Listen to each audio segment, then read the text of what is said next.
Probably already have a start on your Pen Tool Basics project, and you may have already watched a video where I did most of the stuff in the beginning. And today, my only goal is to talk about what a geometric shape and an organic shape looks like in Illustrator, and use some of the tools that are available to create some of those in the most basic way. So here's a project that was started. And one thing that you're going to have to do in order to work in Illustrator effectively, if you're looking at Mr. Bach's instructional materials, is we're going to have to change the workspace.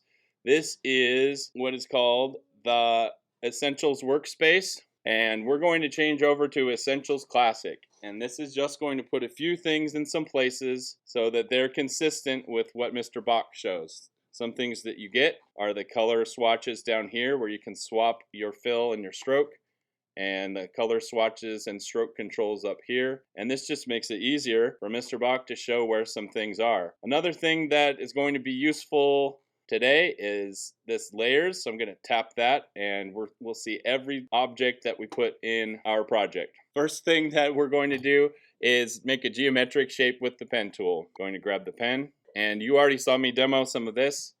So we're just going to go straight up and make an anchor point, making a path to the second anchor point, and making a third anchor point. I can tell that I had a fill selected. So I don't see that there's a stroke being made here, but there's a fill on my shape.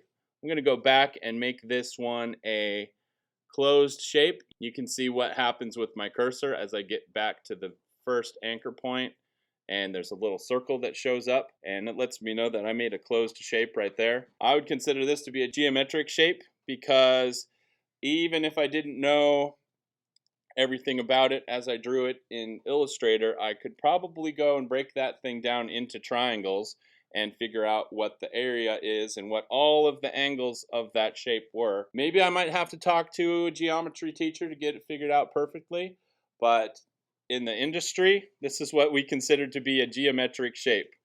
Some other ways to get geometric shapes really easy in Illustrator will be to use this tool right here, which is right now it's a rectangle tool. But if I click and hold down on it, I can get a rounded rectangle, an ellipse, and my ellipse may become a circle.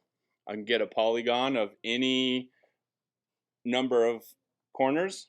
I can get a star of any number of corners, and some other good stuff too. The other thing you're going to need to know is how to make an organic shape. So we're still using the pen tool, and this time instead of clicking and letting go, I'm going to click and drag each of these anchor points. And because I have a fill, you're going to start to see become solid. Okay, so I'm going to click and drag. And on each of these anchor points, I'm creating handles.